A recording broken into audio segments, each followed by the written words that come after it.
Analizar entonces el hueso maxilar. El maxilar es el hueso esqueleto facial y la mandíbula. El esqueleto facial, por ende, lo formarían 13 huesos y la mandíbula, que es solo uno. Y ahí están los 14 huesos. El primero de ellos es el hueso maxilar.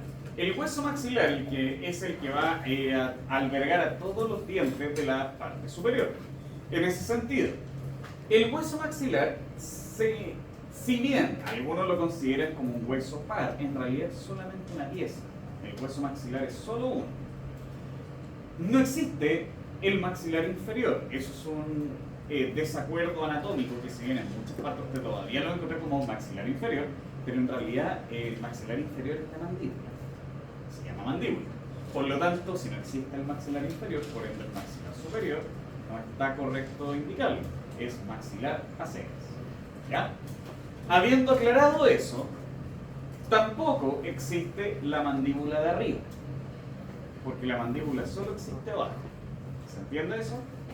Ok. La parte de arriba, por ende, se llama maxilar. En este maxilar vamos a tener los dientes de arriba, en los cuales no sé si ustedes saben los nombres de los dientes. No. Si no se los sabe, anótelo inmediatamente. Los primeros son los incisivos frontales, o las paletas. Incisivos frontales. Después tienen los incisivos laterales. Estos siempre vienen en pares, por si acaso. Después tiene los caninos, que son sus famosos colmillos. Caninos.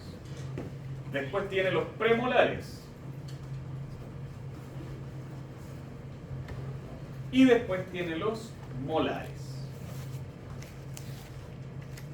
Premolares, molares. Y algunos tienen los segundos molares. Si no le sacaron ninguna muela, usted tiene todos los segundos molares. Y solo algunos que tienen los terceros molares, o también llamadas muelas del juicio. Si hay alguno de ustedes que las tenga, bueno, tiene terceros molares. ¿Ok? Todos están en pares. Pares arriba, pares abajo.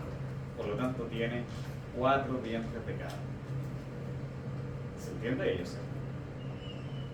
Incisivos frontales, laterales, caninos, premolares, molares, segundos molares, terceros molares. ¿Ok? Con eso, nosotros vamos a ver algunas características del hueso maxilar. Si usted se fija, el hueso maxilar forma el pilar anterior de la cara. Va a ser un hueso que está directamente relacionado tanto con la boca como con la nariz, como también la órbita ocular. Si se da cuenta, el maxilar forma parte de la órbita ocular. En ese sentido, vamos a tener varios reparos óseos importantes.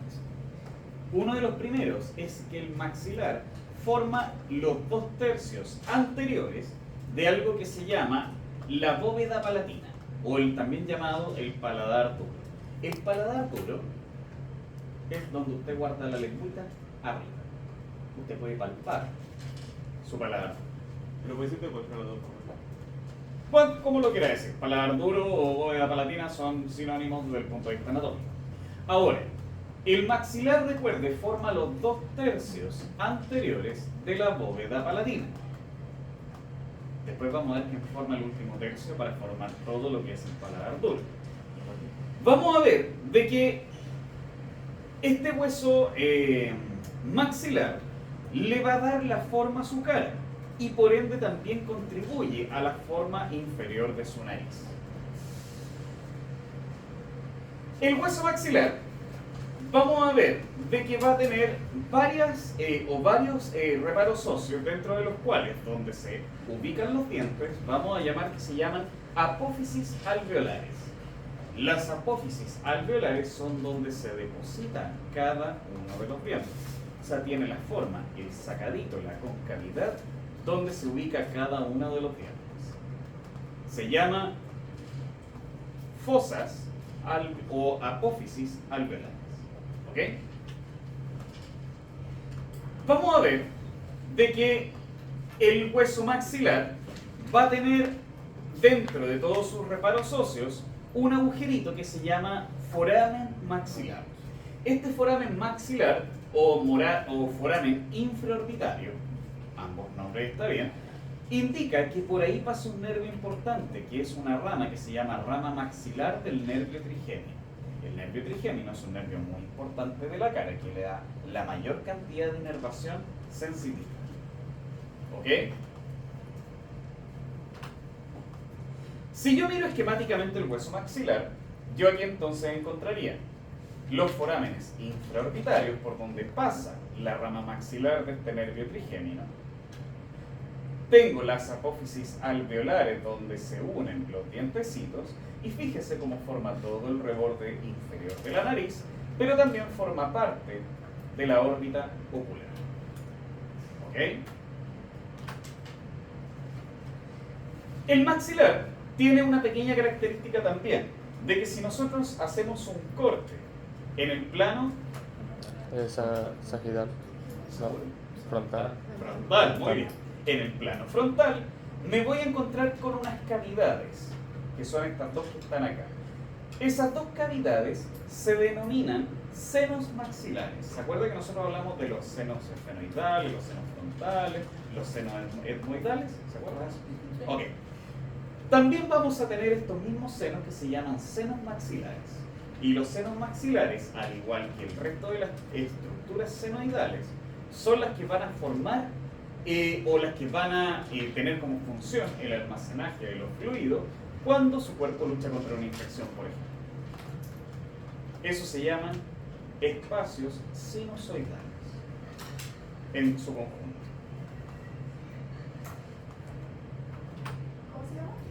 Espacios sinusoidales, se llama seno maxilar. Senos maxilar. Lo que pasa es que los espacios sinusoidales se le denomina a todos los conjuntos de senos de los distintos huesos. En cambio, los senos específicos del maxilar se llaman senos maxilares. Porque también recuerde que tenemos los del frontal, tenemos los fenoidales, tenemos las endillas etmoidales también. Que todos son parte del conjunto de espacios sinusoidales. ¿Cómo se llama el conjunto? ¿Se llama cuánto? Espacios sinusoidales. Espacios sinusoidales. ¿Ok? Después tenemos los huesos nasales, que los huesos nasales son los que le dan la forma a su nariz. La forma de arriba. Si usted palpa sus huesitos nasales, se va a dar cuenta que inmediatamente terminan y comienza el cartílago de su nariz. Antes de eso están estos dos huesitos nasales, son huesos pares. Son los que le liman cuando le hacen esta rinoplastia para que le quede respingadita la nariz. ¿El cornete y el bómer son parte de los huesos nasales? No, son huesos de la cara, que los vamos a ver independientemente. ¿Y por qué cuando pasamos el etmoide se mostrarían que los cornetes eran parte del...? Porque tenemos tres cornetes, los superiores, los medios y los inferiores. Los superiores y medios son parte del etmoide. En cambio, los cornetes inferiores son dos huesos aparte, son huesos independientes. ¿Y el bómer? El bómer también es un hueso independiente. El bómer no es parte del etmoide. Lo que tiene el etmoides es una lámina que se llama lámina perpendicular, que muchas veces se confunde con el bómer. ¿Ok? Los huesos nasales, como le dije, son los que forman la parte superior de la cavidad nasal. Si bien no tienen ningún reparo óseo importante que nosotros debiésemos revisar, solamente saber que en su conjunto ambos huesitos nasales son los que le van a dar el soporte a tu nariz y por ende también los puntos de inserción para muchos de los músculos que van a generar la gesticulación asociada a tu cara. Hay muchos músculos que se insertan en la zona de los huesos nasales. ¿Ok? Al lado de los huesos nasales vamos a tener los huesos lacrimales, que van a ser huesos pares. Tenemos uno derecho, tenemos uno izquierdo. ¿Ok? ¿Cuál es la característica de estos huesos lacrimales? Que son huesos también llamados huesos unguiales, porque tienen como una forma de una uña. De hecho, tienen el tamaño de una uña, son muy chiquititos. Están al lado, si se fija, huesos nasales, maxilar o rama maxilar nasal, y vienen después los huesos lacrimales. ¿Qué es lo que almacenan estos huesos lacrimales? Tienen el único reparo óseo que tenemos que saber, que es el foramen para la glándula lagrimal. Este hueso es donde está el hoyito de la glándula lagrimal, que obviamente es donde sale el purulaje. Lo va a recordar el lado. Dígame. ¿Y el hueso palatino? Para allá, para allá.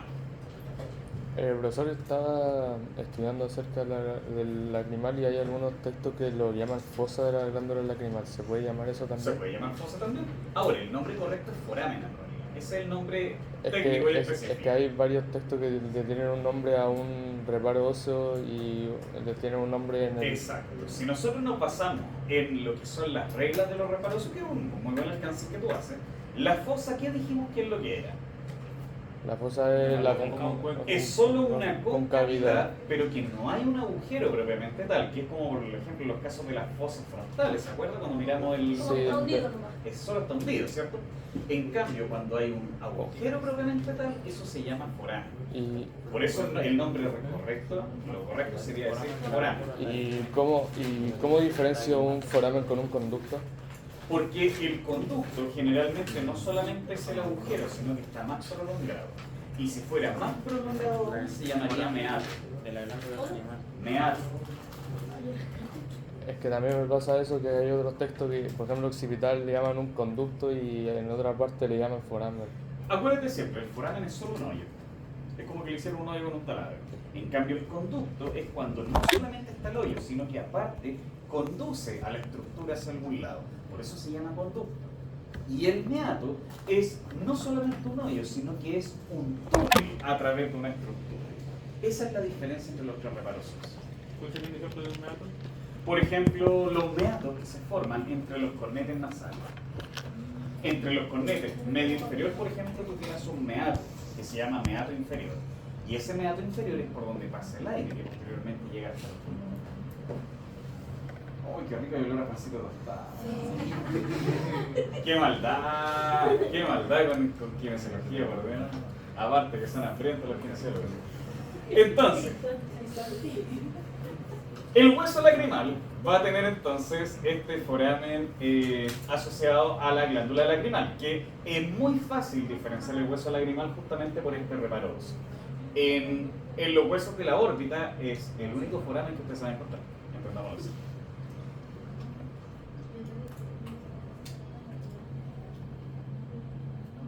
¿Ok? Vámonos al hueso palatino, a lo que me preguntaba la compañera. Casi la yo. No, me acuerdo, no. Yesenia. ¿Cuánto? Carreño. Carreño, perdón, su nombre. Yesenia. A la Yesenia, gracias. Perdón, me voy aprendiendo los nombres de a poquito. Como preguntaba la Yesenia, el hueso palatino es un hueso que en realidad son dos huesos. Es un hueso par. Este hueso par, si usted se da cuenta y lo miramos en el plano frontal, hace la forma de una suerte de L con su hermano gemelo que forma otra L. ¿Cierto? Son huesos O pares. sea que finalmente termina formando una U. Esa U que forma ambos huesos palatinos es lo que va a formar el tercio posterior del paladar duro. ¿Se acuerda que el tercio anterior lo hacía el maxilar? Bueno, el tercio que falta lo hace el hueso palatino. El hueso palatino o los huesos palatinos son huesos internos, son huesos interiores. No se ven a simple vista. Tendríamos que sacar el maxilar para ver el hueso palatino como es en el frontis. Pero el hueso palatino lo podemos ver desde abajo, por ende, con la boca abierta. Si nosotros lo miramos por lateral, el hueso palatino no tiene forma de nada. Si yo me doy cuenta, y como le contaba, y miro por abajo al hueso palatino, me voy a dar cuenta de que en la parte anterior del paladar, o sea, en los dos tercios anteriores, voy a tener el hueso maxilar, ¿cierto? Maxilar. Y acá, en este tercio posterior, tengo el palatino. Y eso es lo que forma todo el paladar duro de la boca, o de la cavidad bucal. ¿Se entiende ello? ¿Por qué se le llama paladar duro? Bueno, esto no es materia de esta asignatura, pero acá atrás después viene algo que se llama el paladar blando, que el paladar blando es la parte que se comunica con después los conductos nasales. Por eso es que la nariz tiene comunicación, de hecho, con la boca. ¿Se entiende ello? El paladar duro, de hecho, es solamente un paladar que está hecho para soportar los dientes y por ende para el depósito de la lengua. ¿Se entiende entonces cuál es la importancia y dónde está ubicado el paladar duro? Y por ende el hueso palatino. Ok. Detrás del maxilar. Exacto. Después, atendiendo a la duda que tenía Monit, muy bien, tenemos los cornetes inferiores. Si nosotros recordamos la clase anterior, vimos que el etmoides constituye en un plano sagital, recuerde, vista lateral del plano sagital, podemos ver el cornete superior y el cornete medio, que son parte del etmoides, mientras que los cornetes inferiores son huesos diferenciados, son huesos pares, que son huesos aparte. Entre los tres cornetes es donde nosotros vamos a formar, como le decía, los meatos. El meato inferior y el meato medio. El meato superior se forma arriba. Que el meato superior, recuerde que es el que conduce todo el aire que contiene las moléculas para captar los olores. Porque recuerde que aquí nosotros tenemos la lámina cribosa, por donde pasaban, se acuerdan, los nervios olfatorios. ¿Se acuerda eso? Qué bueno. Él está con Cristian, ¿verdad? Con la crista de Gali, que aquí nosotros podemos ver la crista de Gali, ¿cierto? Ok, por lo tanto los cornetes inferiores son los que terminan de darle la forma a los compartimentos de la nariz. Si yo lo miro por el frente, veo que en esta imagen se alcanzan a ver los dos cornetes medios, que son parte del etmoides, y aquí tenemos los cornetes inferiores. ¿Ok?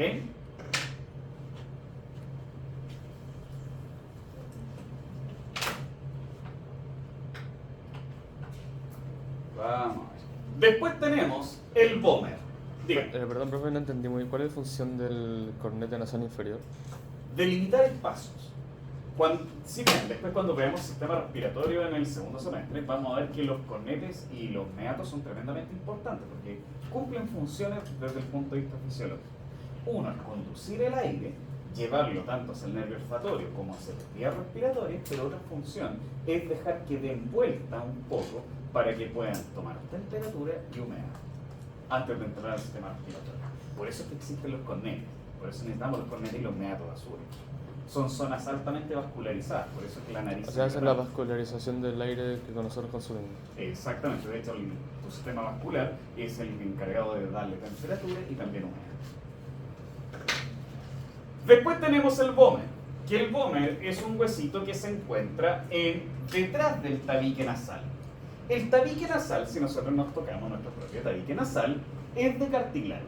Si nosotros sacásemos ese cartílago, nos encontraríamos directamente con el huesito vómer, que es este que está acá. Ese hueso vómer solo delimita un espacio nasal respecto del otro, que a eso se le denomina narina. Narina izquierda, narina derecha. ¿Ok? No tenemos dos narices, solo tenemos una. Lo que sí tenemos son dos narinas, o dos conductos nasales. Eso está delimitado por el hueso vómer. El muro. Por el muro, detrás del cartílago del tabique nasal. ¿Cómo se llama? Vómer, No, pero el... Izquierda y derecha. narinas, Narina. o conducto nasal, también puede ser. Cualquiera de los dos. Narina suena mejor. conducto nasal. ¿Y el hueso cigomático? Vayamos. Vayamos. El vómer es un hueso individual, ¿ok? Solo existe uno.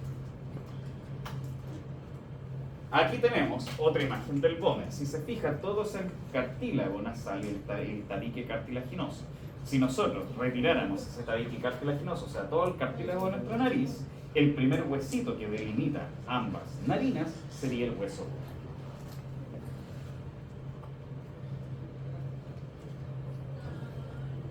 Finalmente, tenemos el hueso cigomático, a pedido de mi amiga Yesenia.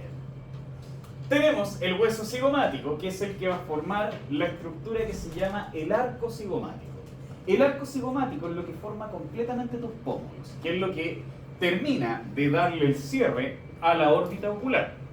Y recuerde que este hueso cigomático se va a conectar con varios huesitos. Pero hablemos de las ramas. Nosotros sabemos que el hueso frontal tenía una apófisis cigomática frontal.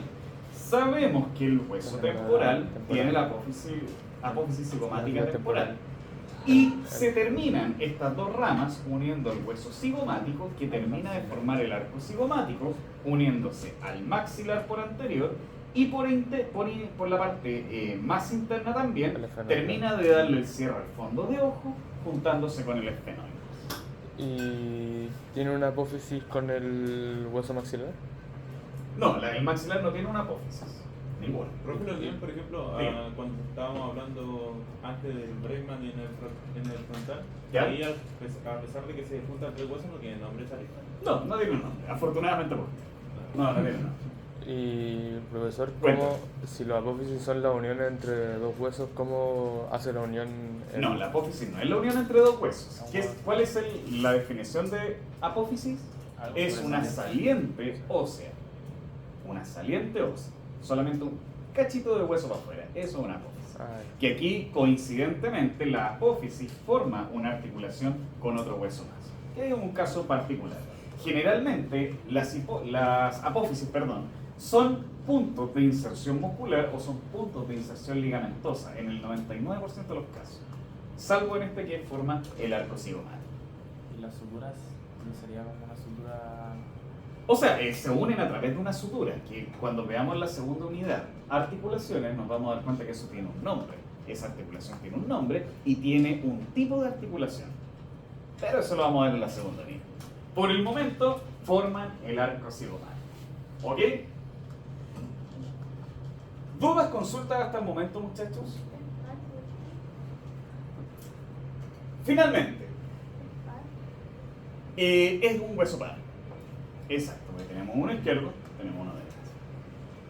Finalmente tenemos la mandíbula, quizás la más interesante de revisar desde el punto de vista de los huesos de la cara, salvo algunas más que vimos anteriormente.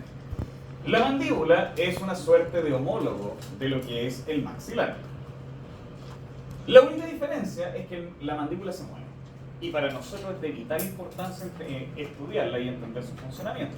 Es más, nosotros tenemos una especialidad dentro de la kinesiología que trabaja específicamente con la mandíbula, que son los que trabajan en articulación temporomandibular. Son gente que se dedica exclusivamente a esto. Entonces, en primera instancia, la mandíbula nosotros la vamos a entender como un hueso irregular. Este hueso irregular, si se da cuenta, tiene un cuerpo mandibular y va a tener dos ramas mandibulares, una izquierda y una derecha. ¿Se entiende ahí? sí. Bien. En las ramas mandibulares, fíjese que nosotros vamos a tener que se separa en dos partes.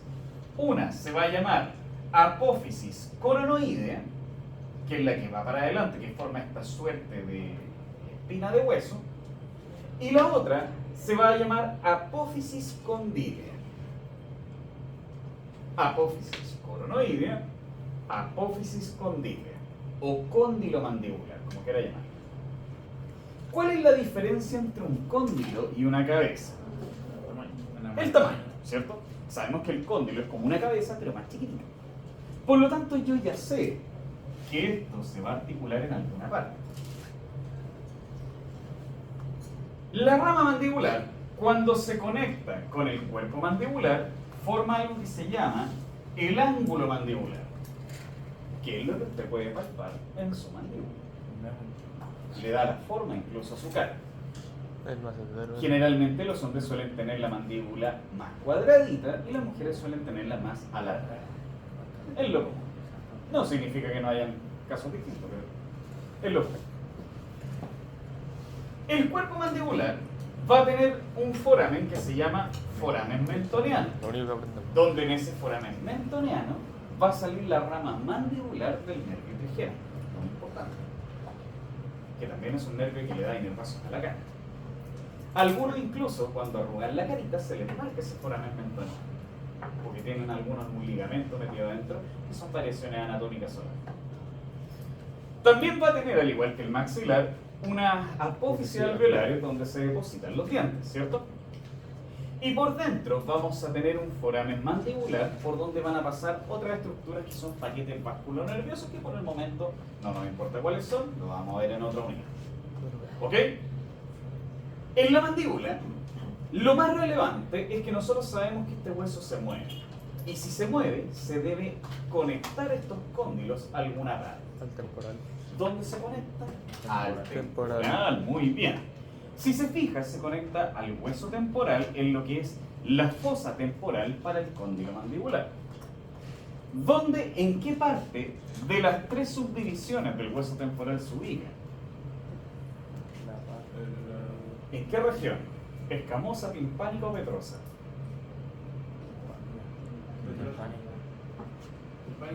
En la timpánica. ¿Por qué yo sé que es la timpánica? Porque está el Porque tímpano. claramente está el conducto auditivo al lado, que es gigante e imposible no verlo, ¿cierto? Ok. Por lo tanto, yo sé que la mandíbula se contacta directamente con el temporal. Y esto es lo que forma una articulación que se llama articulación temporomandibular. O sea, entre el temporal y la mandíbula. Y es la única articulación con que la mandíbula participa, ¿verdad? La única articulación donde participa la mandíbula, porque si bien contacta con el maxilar a través de los dientes, no tienen una relación articular entre los dos. Solamente con el temporal. ¿La mandíbula tiene alguna terminación nerviosa importante? Absolutamente. El nervio trigémino es el más importante. Profe, hablando de los nervios, Después, cuando en el segundo semestre, toca una asignatura que se llama Anatomía y Fisiología. Y ahí se ve neuroanatomía. Y en neuroanatomía se revisa todo el sistema nervioso central y el sistema nervioso periférico. Y ahí se ve nervio por nervio. No. Sí, es violento.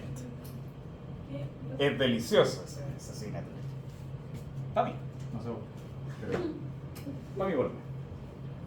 Entonces, a nivel mandibular va a ser la única conexión entonces que vamos a tener a través del hueso temporal. ¿cómo se llamaba la unión, profe? Articulación temporomandibular. Igual le paso un pequeño dato freak. Que todas las articulaciones se llaman como conectan los huesos. Todas las articulaciones se llaman como conectan los huesos. Ejemplo, ¿cómo se llamará la articulación entre el fémur y la tibia? Fémur tibial. Fémur tibial. ¿Cómo se llamará, a ver, entre el hueso frontal y el hueso parietal? Articulación. ¿Cuánto?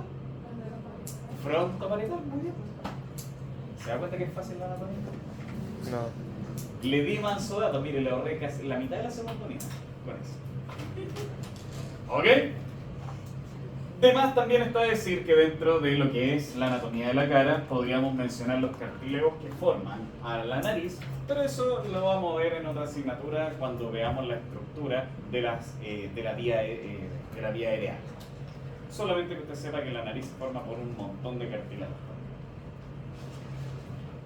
La órbita ocular, por lo tanto, raya para la suma. ¿Qué huesos la forman? El frontal, el cigomático, el esfenoide y el maxilar. ¿Solo ellos? Y el lagrimal. ¿Y quién más? El palatino. ¿Y quién? No, el palatino no. ¿No? Mire, la órbita frontal la formaría el nasal, maxilar, lacrimal, etmoides, Etmoides. esfenoides, frontal y cigomático. Ah, ya. Todos esos huesos forman la órbita frontal. Pregunta nueva. Oh, se me salió. Vamos a pasar la vieja ahí. Te vas a dar. Si bien podríamos considerar que el hueso palatino pudiese formar parte de la órbita ocular, discutible, porque el hueso palatino, mire, ese cachito que se alcanza a ver ahí es parte del palatino. Ya, sí que está. Ya, Está- es súper ordinario. Es súper ordinario y Pero ya. sí, usted va a lograr. Ya, si pones palatino, pues. Pues. Pero formalmente son los que acabamos de conversar. Igual es lógico. Si te acordáis de la imagen, te vas a acordar por eso. Para el estudio, láminas de la 1 a la 16 del Meter, donde se repasan todos los huesos de la cara. No sé si es la misma edición que usted tendrá, si es otra edición, en el índice le va a indicar dónde están los huesitos de la cara. ¿Ok? ¿Dudas, consultas, muchachos, con los huesos de la cara? Facilito. Está piolita.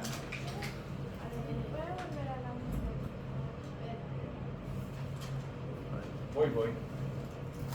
¿A ella?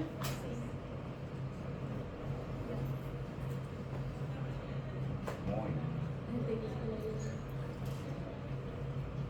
La gente no sabe lo dura que es la vida hasta que tiene que estudiar los reparos sobre el cráneo. Eso es duro. Eso es complicado. Pero se repiten varios reparos óseos. Sí, esa peda.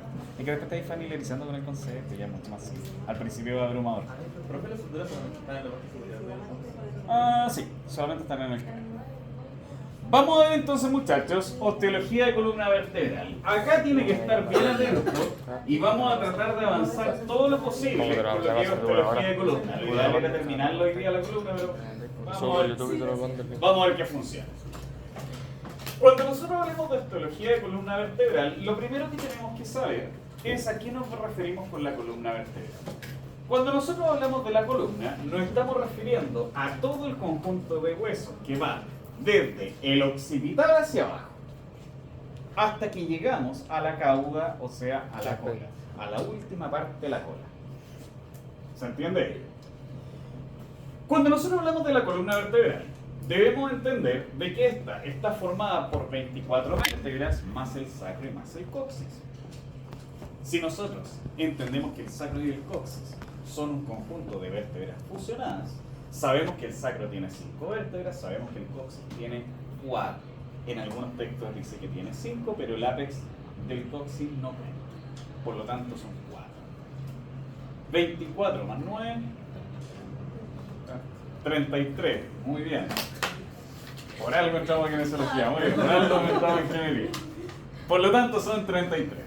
Entonces, formalmente tenemos 24 vértebras más el sacro y el coxis. Sin embargo, tenemos 33 niveles vertebrales. Nosotros desde este momento vamos a empezar a hablar de niveles vertebrales. Ni siquiera usted va a decir cerca del ombligo, usted ahora va a hablar de L4, va a hablar de C7. En esos términos va a empezar a hablar. Y todos vamos a saber de qué estamos hablando. Eso es lo más entretenido de todo. Sabemos que la distribución de estas 24 vértebras más el sacro y el coxis, obviamente un sacro y un coxis, que insisto, lo podemos dividir en 9 niveles entre estos dos niveles. Pero a nivel del resto de la columna la vamos a dividir en 3: columna cervical, columna torácica y columna lumbar. La columna cervical consta de 7 vértebras cervicales. La columna torácica consta de 12 vértebras torácicas. Y la columna lumbar consta de 5 vértebras lumbares. 7 cervicales, 12 torácicas, 5 lumbares. En total, 24 vértebras. Más el sacro, más el coxis. ¿Se entiende ello, muchachos? Muy bien. Algo importante también que debemos considerar son algo que se llama las curvas fisiológicas. Las curvas fisiológicas nosotros solo las debemos ver en el plano Sagital. sagital. Maravilloso. Cada vez que pueda hacerle pregunta. Plano sagital. Las curvas fisiológicas son normales. Fisiológicas, ¿por qué? Porque son naturales, las debemos tener. Algunos más marcados, algunos menos marcados. Las curvas fisiológicas, si bien se estudian muy a fondo en fisiología articular, sirven básicamente para aumentar la resistencia a la carga en tu columna. Tu columna resiste el peso de tu cuerpo, entiéndelo de esa manera.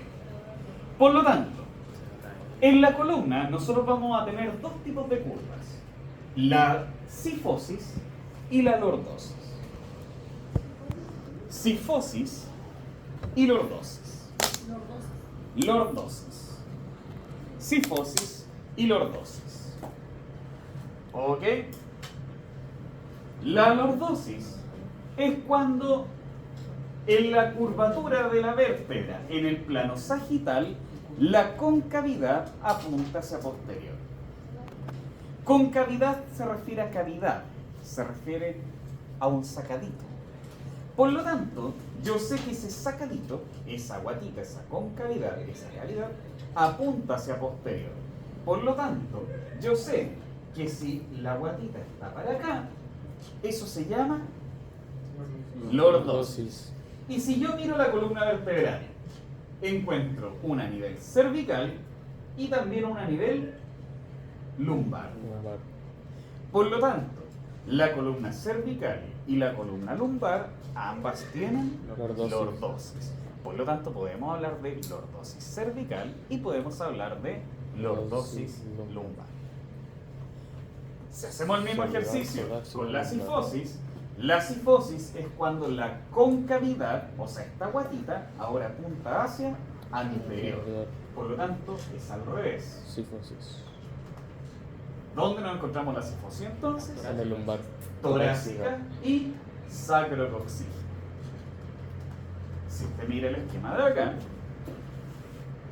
se va a encontrar que la columna torácica tiene una sifosis torácica y entre el sacro y el coxis se forma una sifosis sacrocoxígea. ¿Ok? La pregunta del millón: ¿se pueden invertir las curvas? Escoliosis. En caso, no, la escoliosis es otra cosa. En casos extremos, sí. En realidad pasa algo distinto, se aplanan las curvas, se pone derechita la curva. Uno podría decir, uy, qué bueno está derechita. No, es malísimo. Eso es pésimo para su columna. ¿Por qué? Porque lo estamos mirando en el plano sagital.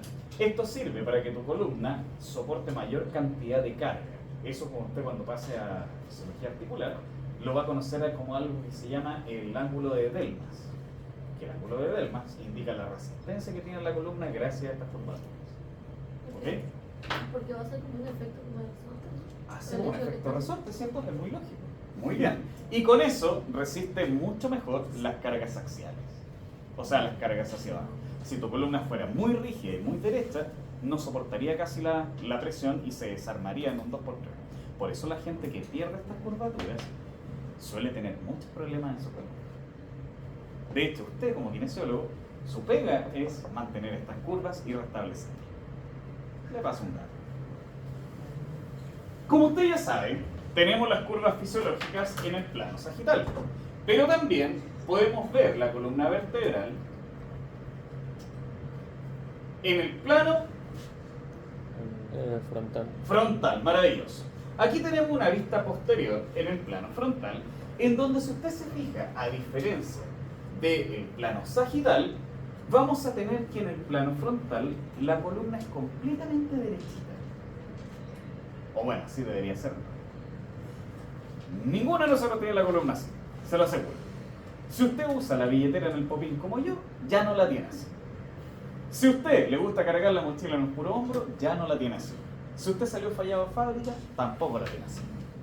Lo más probable es que ninguno la tiene así. ¿Por qué? Porque todos a lo largo de la vida vamos modificando, digamos, nuestra curvatura, digamos, a través de los hábitos. Sin embargo, se acepta que la medida de la desviación de la columna, hasta 10 grados de desviación, se acepta que es lo normal. Se acepta que está en un rango de normalidad, se podría decir, ok, tu columna está derecha. Si pasa esos 10 grados, se conoce el fenómeno como escoliosis. Más de alguno debe tener. Algunos fallados de fábrica, otros fallados de otra manera, que sea. Lamento decirle que a esta altura tu columna La ya está cadera de osificada y derecho. no hay nada que hacer, más que manejar los síntomas. Cuando tú eres más pequeño y tu columna todavía no está osificada, ahí sí hay mucho que hacer. Profesor, ¿y un desnivel de la cadera puede causar escoliosis? Te lo aseguro que sí. Ya. Es más, yo te cambio la pregunta. ¿Un desnivel de cadera podría moverte, por ende, entonces la columna? Claro que sí. ¿Una pata más larga podría hacerlo? ¿Una pata más corta? De plano igual, ¿o no? Y la rodilla De plano, también. Todo puede moverte la columna. Por eso la columna vertebral es tan importante. Entonces, Profe, los ajustes cervicales, en general, ¿lo hace el kine? ¿qué cosa? ¿Espera el kine hacer los ajustes cervicales? Así es. Bueno, si bien el término de ajuste a nosotros los kines como que nos da un poco de arcada, Pero los quiroprácticos. porque esos son términos de quiroprácticos, chata. Entonces, pues los kinesiólogos somos mucho más que eso, créeme. Sin embargo, nosotros lo que hacemos es ocupar técnicas que se llaman técnicas de alta velocidad y baja amplitud. Que los quiroprácticos usan la misma técnica, otra cosa, pero nosotros también lo usamos. Solo que nosotros lo usamos cuando corresponde, no para todo. ¿Se entiende ello? Nosotros lo utilizamos cuando es necesario. No es que sea un ajuste vertebral, técnica de alta velocidad, Exactamente, porque el ajuste vertebral no existe. En los quiroprácticos trabajan con un concepto que se llama subluxación, que según ellos es que la columna pierde su contacto y por ende ellos la ajustan para dejarla en la posición que corresponde. Imposible. O sea, No, hicieron eso no es un así. estudio. Previo a hacer un Nosotros hacemos cosas muchísimo más profundas que Pero por eso. eso que Si es que se podría hacer, si es que se podría hacer eso, no se Claro. necesitan las cirugías para la escoliosis. Claro, pues entonces el ajuste no, propiamente tal no existe, porque la vértebra subluxada, que eso es lo que dicen ellos, no existe. Eso a través de la evidencia clínica hemos demostrado 150.000 veces que no existe. Lo que sí existe cuando tú haces el ajuste, o sea, la técnica de alta velocidad, es que las articulaciones de la columna, las articulaciones facetarias que vamos a ver ahora, dentro tienen un líquido que se llama líquido sinovial. Y ese líquido sinovial acumula burbujas de hidrógeno y lo único que tú haces es hacer un movimiento de alta velocidad para que esa burbuja de hidrógeno implosione y eso genera un efecto que se llama efecto neurofisiológico, de hecho. por la mano. ¿A qué me refiero como en la mano? El efecto neurofisiológico que a través de tu sistema nervioso autonómico puedes aumentar o disminuir el tono muscular. Eso sí pasa. Por eso es que los kinesiólogos hacemos técnicas de alta velocidad. Bueno, el que sabe también. Y los quiroprácticos hacen ajuste. Esa es la gran diferencia. No, con todo el amor del mundo a mis amigos. Yo tengo hartos amigos quiroprácticos. No, en serio, yo tengo hartos amigos quiroprácticos. Pero cuando empezamos con esta yo le digo, no empecemos con esta conversación porque vamos a terminar mal. Y yo tengo evidencia. Yo te puedo mostrar evidencia clínica. Ustedes no. Ustedes venden puros cuentos. Entonces, venden puro chavo. Entonces, si te das cuenta, es importante empezar a conocer todo esto porque insisto, muchos de ustedes van a terminar trabajando en este tipo de cosas. Entonces van a ser muy capos en el manejo de la columna vertebral. Ahora, cosa importante. Nomenclatura anatómica. Hoy nosotros vamos a empezar a hablar en términos de nomenclatura anatómica, o sea, nos vamos a empezar a referir a la columna cervical, torácica, lumbar y sacrocoxigia con su nombre. El nombre siempre es la primera letra del segmento, o sea, en cervical la vamos a llamar C, en la región torácica la vamos a llamar T. Ojo que también se llama columna dorsal, también la pueden encontrar con la letra D de dedo. Después, la región lumbar, L, y la región sacra, S, y la región coxigia tiene el diminutivo CC. Profesor, está en los libros del Nether y la tarjeta. Claro. Le ponen un nombre al lado del seno, por ejemplo, Atlas C1. Sí, Axis correcto. C1. Allá vamos, justamente. Ahora, como nosotros sabemos que la región cervical tiene 7 niveles, vamos a hablar de C1 a C7. ¿A qué me refiero cuando digo C5? A la quinta vértebra cervical. ¿A qué me refiero cuando yo digo lo mismo con las torácicas, de T1 a T12? Y lo mismo con la lumbar de L1 a L5. Lo mismo con la sacra de S1 a S5. E incluso las coxigias ya de coxigia 1 a coxigia 4. Casi no se usan. Pero vamos a referirnos ahora a niveles vertebrales. Por ende, yo ya no le voy a decir la tercera vértebra lumbar. Solo voy a decir L3. Y con eso usted ya sabe que me refiero a la tercera vértebra lumbar. Si yo le digo T4, ¿a qué me estoy refiriendo? A la cuarta vértebra torácica, ¿cierto? Y después en algún minuto vamos a ir relacionando los niveles vertebrales con algunas estructuras también.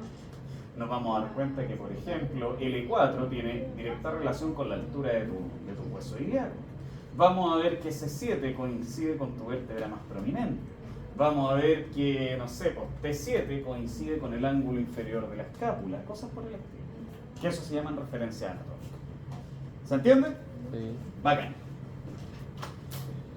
Las vértebras, o la columna vertebral, vamos a ver que tienen 3 características distintas. Entre todas las vértebras, bueno, no es un absoluto, entre casi todas las vértebras, van a compartir características generales. Significa que casi todas las vértebras van a tener cosas generales que las van a compartir entre sí, que son características como si yo dijera de todo o de casi todo este curso. Ya, casi todo este curso tiene más o menos, no sé, 19 años o 20 años, no sé.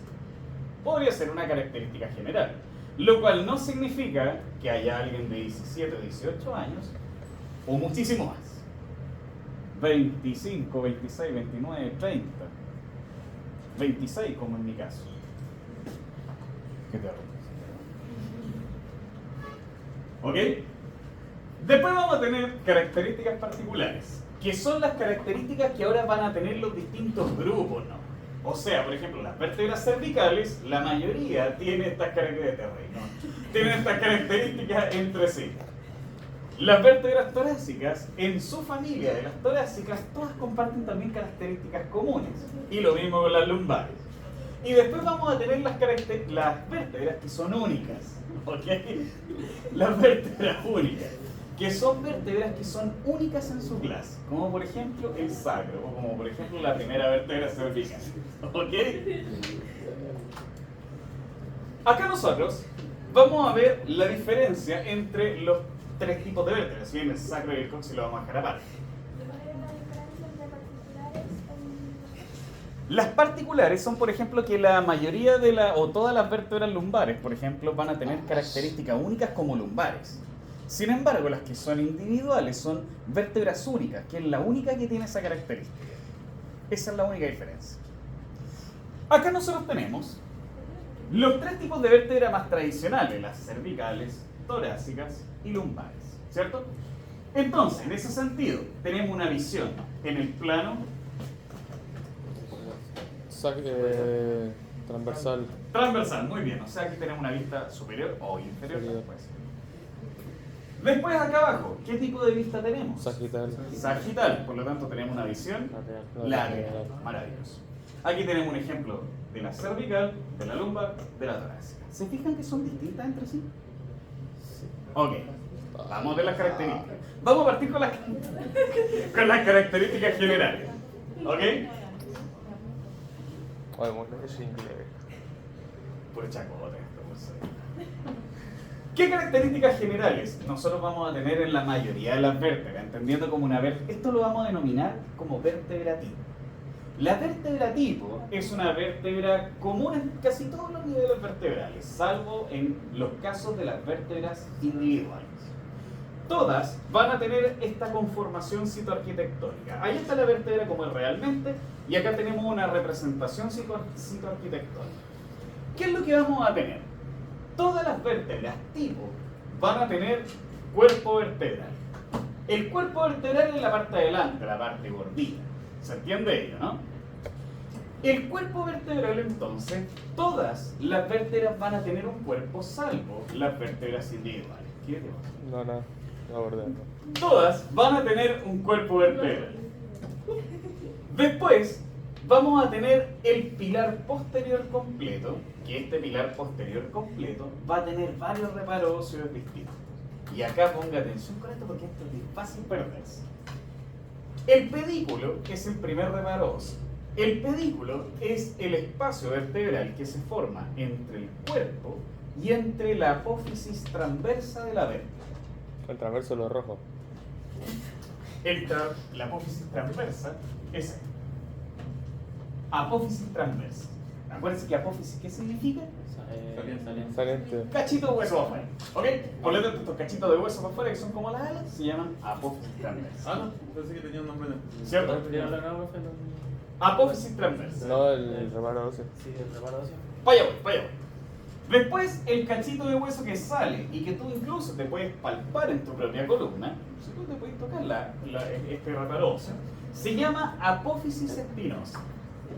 La gran mayoría de las vértebras tienen apófisis espinosas. No todas, pero la gran mayoría. Sabiendo eso, entre el cuerpo de la vértebra, que es el que está acá adelante, este grandote, y la apófisis transversa, se forma el pedículo. ¿Qué es lo que lo une? Lo que une a la transversa con el cuerpo se llama pedículo. Y lo que une a la transversa con la espinosa se llama lámina. ¿Y la apófisis articular inferior? Vaya. Ah, Entonces, entre el cuerpo y la transversa se llama pedículo. Entre la transversa y la espinosa se llama lámina. lámina. Bacán. Cuando nosotros comprendemos eso, podemos ver ahora esta estructura que está acá, en azul. Tenemos dos.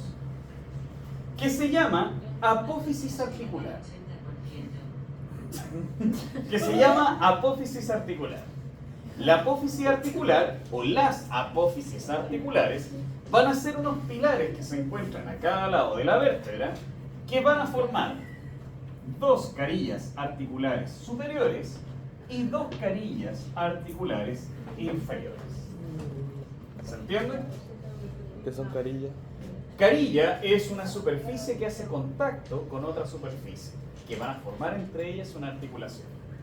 El famoso ajuste o subluxación vertebral ocurre a este nivel, con la vértebra que está para arriba o con la vértebra que está Y para entre medio está el líquido sinovial. y entre medio está el líquido sinovial. O sea, No, eso es cuando lleguemos al axis. Falta todavía para eso. entre medio de una vértebra del otro, el líquido sinovial se encuentra entre medio de la apófisis articular inferior. Exacto. Si nosotros hiciéramos este mismo dibujo acá abajo, sabríamos que el pilar articula con este y el otro pilar articula con este. Y entre estos dos hay un espacio cerrado por algo que se llama la cápsula articular y dentro de este se encuentra el líquido. Y lo que une las dos vértebras se unen por cartílago o Se ligamento. unen tanto por cartílago, que son las superficies que recubren a la articulación, y las envuelve un tejido que se llama cápsula articular, que es un tejido ligamentoso bien potente. ¿Ok? Profe, y entre los cuerpos vertebrales. Y entre los cuerpos vertebrales, nosotros vamos a encontrar una estructura que se llama disco intervertebral, que está encima acá, que es una estructura fibrocartilaginosa que va a unir el cuerpo de la vértebra con la vértebra de arriba y por abajo, lógicamente, con la vértebra de abajo. Esa es la famosa. El disco intervertebral. No, cuando hay una compresión. Sale la hernia. La hernia lumbar es cuando el disco se rompe y el contenido dentro del disco migra hacia afuera. Es como lo que está en los modelos anatómicos del laboratorio de anatomía. ¿Se ha dado cuenta que digo? Ah, sí. Bueno, eso es la representación de una hernia, de un disco intervertebral. Y eso nosotros también lo tratamos, con mucho ejercicio de terapia. ¿El contenido del disco es solamente fibra? En realidad el contenido del disco son fibras fibrocartilaginosas que son muy duras y lo que está dentro, y lo que se llama núcleo, es como una suerte de gel. ¿Y esto también tendría hueso vertebral y trabecular? Claro, porque acuérdate que las vértebras son huesos irregulares. Sería más trabecular que... Tiene harto vertebral. hueso trabecular Pero y menos una corto. parte de hueso compacto. La parte del disco comprimido tiene que ver también, que algo leí yo con la parte de la hidratación. Por supuesto, entre más hidratado, menos se te deforma el disco. Si tú te deshidratas, el disco se requerirá que se rompa. Por ejemplo, el fumar te deteriora el disco intervertebral, porque te deshidrata. Ahora, estos son los reparos óseos que forman las características comunes de las vértebras tipo. Si nosotros miramos ahora la figura de acá al lado, podemos ubicar, ¿qué sería eso? El pedículo, ¿cierto? ¿Qué sería esto? La apófisis transversa. Muy bien, ¿qué sería esto? Sería la apófisis articular inferior. Sería una carilla articular superior. Ah. Derecha, si me pongo cabrón. Ah, superior. ¿Qué sería esto? El cuerpo vertebral. El cuerpo de la vértebra. ¿Qué sería esto? La apófisis espinal. ¿Qué sería esto? La lámina. ¿Se dan cuenta? Todas las vértebras tipo van a tener estos reparos óseos. ¿Me van siguiendo hasta el momento? ¿Y cuántas vértebras son las que no tienen esta forma anatómica? Para allá vamos a ir. Se las voy a contar todas las que tienen esa característica. ¿Hay muchas? Algunas. Entonces, sabemos que todas las vértebras tipo van a tener un cuerpo, ¿cierto? Más chico, más grande que sea. Van a tener un pilar posterior que está compuesto por las láminas, pedículo, apófisis transversa y apófisis espinosa, ¿cierto? Vamos a tener que van a tener acá, acuérdense, los pedículos, y en el centro, que nosotros no hemos hablado de esto aún, van a tener este agujero que se llama foramen vertebral. ¿Qué es lo que pasa por dentro de este foramen vertebral? La médula espinal. Si se fija, la vértebra cervical tiene un gran foramen versus la vértebra torácica que tiene un foramen pequeño, al igual que la vértebra lumbar. ¿Por qué la vértebra cervical tiene un foramen más grande? Porque acá se empieza a formar una estructura que se llama el troncoencéfalo, que es un ensanchamiento de la médula espinal, lo que cual después le da origen a todo el sistema nervioso central. Por eso es que la vértebra cervical tiene un agujero vertebral más grande. Vamos, dígame. Esto termina arriba, por ejemplo, en el cerebro, en el foramen magno. Exacto. Ahí empieza. Y en el foramen magno es donde parte el sistema nervioso central completo. Esos dos vellitos, eso se llaman forámenes para la arteria vertebral, que los vamos a ver ahora, de hecho. Que estos forámenes para la arteria vertebral es cuando nosotros hablamos de las características comunes ahora de las familias de las vértebras. La primera familia son las vértebras cervicales. Vamos a ver todas las cervicales. Esto es netamente todo lo que hemos conversado hoy hasta el momento. Solamente para que usted lo vea y pueda leerlo en casita con toda la calma. Antes de pasar a la parte cervical. Si nosotros miramos a las vértebras en un plano sagital, o sea, de ladito, nosotros vamos a ver que entre los pedículos de dos vértebras y las carillas articulares de las dos vértebras, vamos a formar algo que se llama agujero de conjunción o foramen intervertebral. Cualquiera de los dos es un nombre correcto. Esto es un agujerito por el cual van a salir algo que se llaman raíces espinales. Que si usted se acuerda del modelo anatómico que está en el laboratorio, ¿se acuerda que le salían unas cositas amarillas de las vértebras? Sí. Bueno, esas son las raíces espinales, que vienen directamente de la médula espinal. Es lo que después forma tu sistema nervioso periférico. Significa que entre medio de dos vértebras va a estar este agujero por el cual después van a salir los nervios espinales. A veces este agujero disminuye su tamaño, disminuye su lumen. Y es ahí cuando usted se encuentra con un paciente que tiene, por ejemplo, algo que se llama radiculopatía, o sea que le duele en un recorrido de un nervio. ¿Se entiende ella? ¿Sí eso qué, perdón? No, en realidad no pasan por el disco. Pero ¿qué pasaría? Imagínense que acá está el disco intervertebral. ¿Qué pasaría si se rompe el disco acá y empieza a salir el material hacia esta zona? ¿Qué le haría a la raíz? La comprime. Por eso las hernias de la columna duelen tanto. Porque comprime directamente al nervio. ¿De qué otra forma podría achicarse el agujero de conjunción?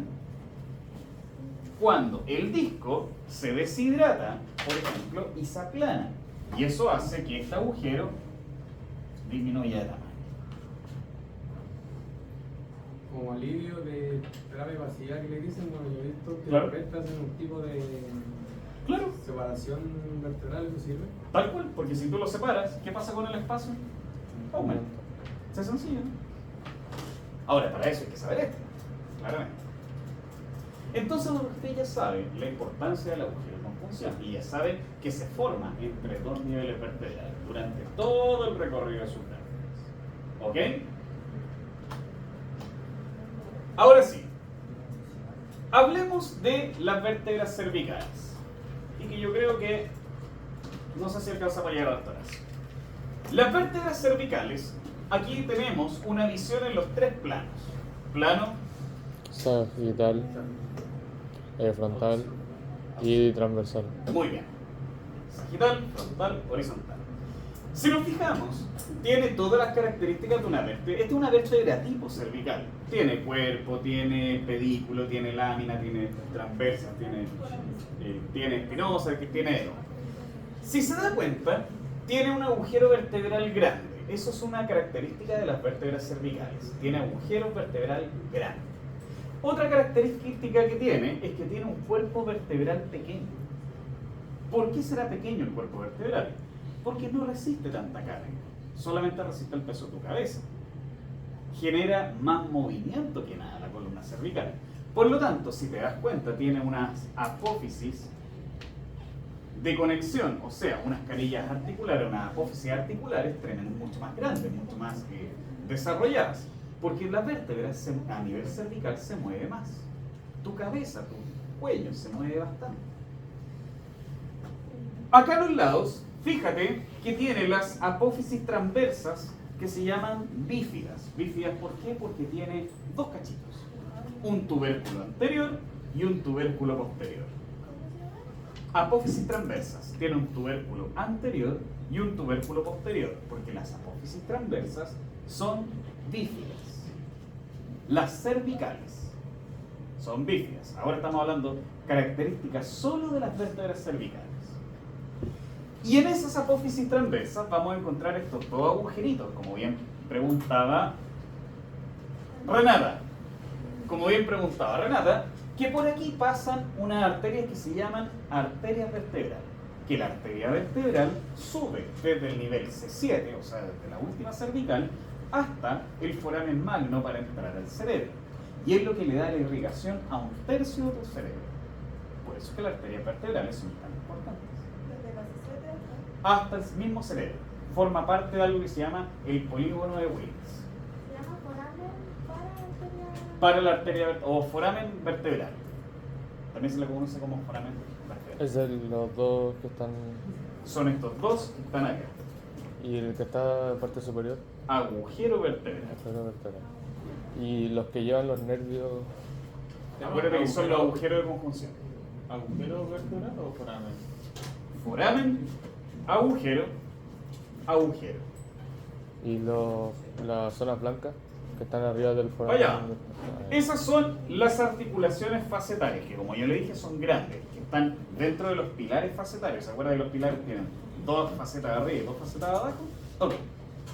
Pero fíjese que la vértebra cervical tiene dos articulaciones accesorias en el cuerpo vertebral. Esas articulaciones se llaman articulaciones unciformes. Unciforme se refiere a forma de uña. Las articulaciones unciformes son articulaciones extra que tiene la columna cervical para mantenerla más estable, porque como la columna cervical se mueve tanto, algo debe estabilizarlas. Y estas son las articulaciones unciformes. Solo la tienen las vértebras cervicales. ¿Se entiende ello? Ok. Dígame.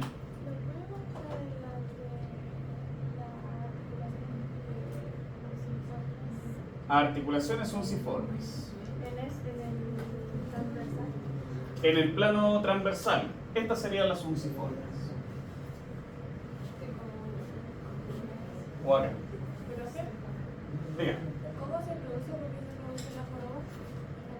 La joroba se produce por algo que se llama pérdida de la lordosis cervical. Si tu cervical pierde su lordosis, o sea, se rectifica, ¿qué le pasa a tu cuello? Se va para abajo. Y eso hace que sea más pronunciada la joroba. Por lo tanto, si tú quieres tratar esa joroba, ¿qué tienes que hacer? Recuperar la lordosis cervical. ¿Y cómo se recupera eso? Ah, pero ya vamos a llegar a ese punto en el futuro. No, la guata, no. Cuando llegué a tercer año te voy a contar cómo hacer. Por el momento es secreto. Cuando apruebe anatomía te cuento. No, pero qué bueno que tengas inquietud. Recuperar la lordosis en realidad se hace a través del ejercicio terapéutico. Se hace con ejercicio, trabajando músculos específicos que son generadores de lordosis cervical. Largo del cuello, largo de la cabeza. Si quería averiguar de ello, eso se lo escucho. Ok, sigamos. Si se fija, la vértebra cervical también tiene una apófisis espinosa relativamente pequeña. Pero esta, al igual que las apófisis transversas, que son bífidas, que tienen el tubérculo anterior y posterior, también tiene una apófisis espinosa bífida. Significa que no está completamente fusionada a nivel cervical. Por eso yo sé, cuando estoy mirando una vértebra cervical, si miro la espinosa, voy a ver que también tiene una suerte de dos tubérculos o dos cachitos hacia adelante. ¿Ok?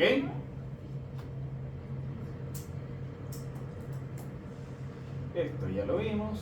Acá tenemos el esquema de lo que le contaba yo respecto de la arteria vertebral que sube por estos agujeros vertebrales, por estos forámenes vertebrales, hacia el foramen magno, donde después se va hacia la vascularización cerebral.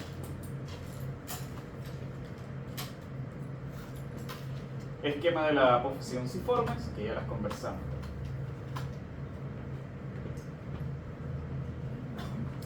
Entonces, aquí finalmente tenemos un esquema final en un plano horizontal de cómo se vería la vértebra cervical si se fija como un chanchito riéndose.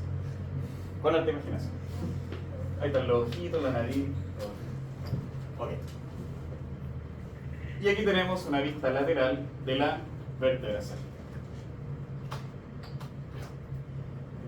¿Dudas, muchachos, con lo que es la vértebra cervical?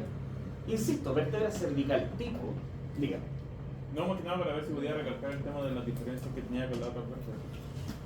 Cuerpo pequeño, foramen, agujero vertebral grande, apófisis transversas y espinosas de característica bífida, y las apófisis transversas tienen los forámenes vertebrales. ¿Qué significa bífida? Dos cabezas. A dos cabezas, ya. ¿Qué más? El cuerpo vertebral tiene las apófisis unciformes. Son las únicas vértebras que tienen apófisis unciformes. ¿Ok? Ahí tenemos un resumen de las características típicas de una vértebra cervical. Y son 7 columnas, 7 vértebras. Son 7 vértebras cervicales, sin embargo las primeras 2 no cumplen este criterio de vértebra tipo. Solamente entre los niveles C3 y Sí, C5. sí, sí. ¿Los onciformes solo están en la cervical? Solo las cervicales. Como gato. ¿Ok? Profe, Dígame. Como gato. ¿desde dónde empezaría, por ejemplo, si lo podríamos preguntar? Ah, Sí, como ¿Qué cosa? La C3, la C7, perdón. C7 en la última cervical, donde termina el cuellito, es C7. ¿Desde dónde como se sobresale? Exacto. De todas maneras, eso lo vamos a ver bien en el práctico. O sea, en el laboratorio. cuando el cuerpo vertebral es más grande, el agujero va a ser más pequeño. Si el cuerpo vertebral es más grande, el agujero es más pequeño, lógicamente. Veamos la vértebra torácica y con esto matamos. Las vértebras torácicas, Me mató, ya estoy muerto. las vértebras torácicas vamos a ver que son un poco más grandes, son un poco más alargadas, pero tienen la característica de que tienen las apófisis transversas, ahora ya no son bífidas, tampoco la apófisis espinosa, y estas son muy largas entre sí. Las transversas son largas y la espinosa es muy larga. Si nosotros miramos en el plano sagital, vamos a ver que la apófisis espinosa es tremendamente larga, incluso llega hasta el nivel inferior de la siguiente vértebra. Eso es lo que caracteriza a una vértebra torácica. Apófisis espinosa muy larga e inclinada y apófisis transversas muy largas e inclinadas. Fíjese que el agujero vertebral es mucho más pequeño que el cervical. Y no sé si notó que tiene unas carillas articulares aparte. Tiene, en las transversas tiene carillas articulares y en el cuerpo tiene carillas articulares. Fíjese, cosa que las cervicales no tenían. ¿Qué es articular ahí? Las costillas. Entonces, la costilla lo que hace es que la cabeza de la costilla se articula acá, baja, da la vuelta y hace esto. Se conecta tanto en el cuerpo de la vértebra como en la transversa de la vértebra. Tanto para la izquierda como para la derecha, lógicamente.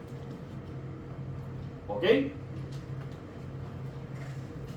Y la última particularidad es que aquí vamos a tener que en los distintos niveles vertebrales vamos a tener que las costillas se articulan mitad de una vértebra y mitad de otra, y en otros niveles se articula completamente en una la cabeza completa de la costilla. Pero eso lo vamos a ver la próxima clase. ¿Ok? Características específicas entonces de la torácica: Un cuerpo más grande. cuerpo más grande, transversas y Sí, espinosas sí, sí, sí. muchísimo más grandes, y las carillas articulares de las transversas y las carillas articulares de los cuerpos vertebrales Te para las con la costillas. costilla. Y el agujero más pequeño. Agujero más pequeño. ¿Dudas, consultas? Ahí Y- tenemos una imagen, por ejemplo, de cómo articula con las costillas. Las vértebras cervicales no articula, bueno, del C3 a C7 no articula con ningún otro hueso, ¿verdad? No, con ninguno. Y del C1 y C2, Según y C2, sí. ¿Con Pero cuál? vamos a ver cuando lleguemos a C1 y C2. Y Me ha matado. creo que sería Eso nomás de las torácicas. Ahí tenemos una vista esquemática final de una torácica en un plano horizontal y en un plano sagital. Lo que más resalta, insisto, es la espinosa. O sea, la estructura va a ser lo mismo, solo que el tamaño cambia. El tamaño vale. Y algunas características articulares. Jóvenes, yo sé que vomitamos harta información el día de hoy. Repásela. Véala nuevamente. Mañana nos vamos a juntar en el laboratorio donde vamos a ver ahí mismo los reparos óseos tanto del cráneo como de la columna vertebral. ¿Vale? Chiquillos lindos, si no hay dudas, consulta. Que les vaya bien. Antes que